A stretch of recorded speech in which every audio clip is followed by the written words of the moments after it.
Radio Rahim here with Tim Bradley, the self-proclaimed welterweight king. You know, I don't know what this beard is for, man. You showed that you had a beard in your last fight. You finally proved it. Everyone recognized it, and now you come out with the facial hair. Now, that's obviously one way that one can assess a growth of beard, but another way is a show of wisdom.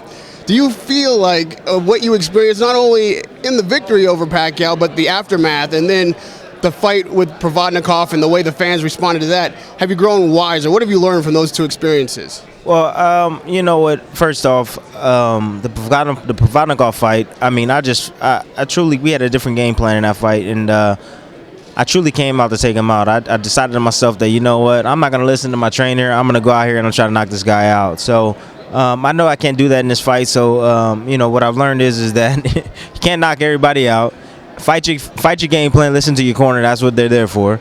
You know, I won't make the same mistake again. So going into this fight, and after, let's say, the Pacquiao fight is that I have big fight experience. All right, I've been on the stage. It's been 15,000 people screaming fans. I've been on the big scene. I know what this is all about. You know, before it was all new to me.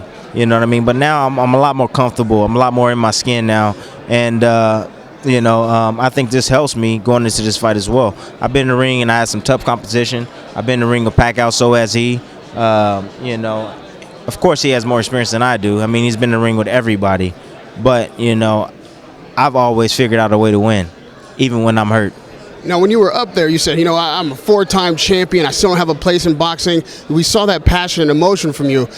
How much did that have to do with what happened when the bell rang against Provodnikov? You fought a fight that the fans wanted to see, but not the easiest fight to victory.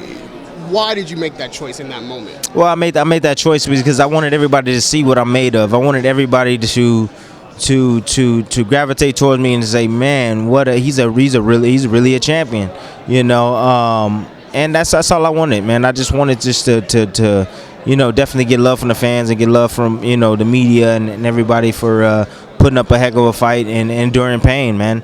And I'm willing to do the same in this fight, man. I'm willing to do whatever it takes to win the fight. If that's go toe-to-toe with him, if it's to bag him up or to outbox him, whatever need be, I'm going to do. I'm going to find a way to win this fight, man. I will find a way. When you were up there, you also mentioned that you're strengthened your relationship with HBO. There's a newfound respect there.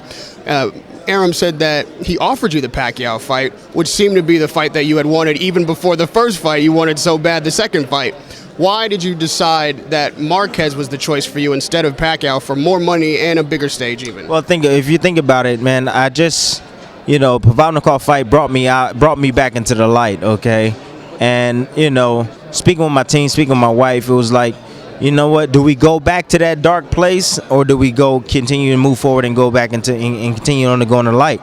And I was supposed to definitely move and be a superstar in boxing after beating Manny Pacquiao, but that wasn't the case, man. The controversy just threw everything off, and I got no credit for the victory. So, with that said, even though I got the win. But with that said, this gives me another opportunity to beat another superstar in boxing and to definitely take his place as he goes out. Turning to the technical aspect of the challenge in front of you, everyone knows that Marquez is a counterpuncher. You have been criticized before the Provodnikov fight for not having exciting fights, and now you're going for knockouts. How do you think technically this fight is going to shape up? Are you going to be the Timothy Bradley that we saw, the warrior with reckless abandon almost, or are we going to go back to a boxer puncher? Well, I'm not sure. Right now, I really don't have a game plan right now. We haven't came up with one. I mean, I got a couple of ways that I'm thinking about fighting them, and but right now, I'm really not sure what's gonna happen. I know that I'm gonna listen to my corner this time.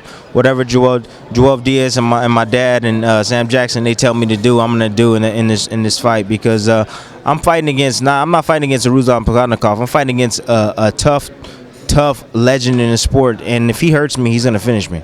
And lastly, Tim, when that moment comes when you take the shot and it stumbles you and you almost go down, what is it inside you that picked you up, that had you fighting essentially unconscious, still throwing punches? It's something that most fight fans, even myself, had never seen before. Talk to me about that moment. At that moment, it's just basically, you know, I think about my family, I think about my kids, I think about their future, and it's my job and my duty to make sure they have a brighter future, and that's what motivates me in that fight. I mean, as I was taking those punches and I was on the rope, man, I visioned my daughter being right there, dude, and you know, I said, oh shoot, a college fund, you know what I mean? I gotta have a college fund for my little daughter, you know what I mean? And that's when I begin to swing back and you know, and just say, you know, no, I'm not taking no for an answer. You know, I have to win. I have to win for my family. Thank you, Tim. Congratulations on your recent success. It's always a pleasure to talk to you. Radio Rahim with Timothy Bradley.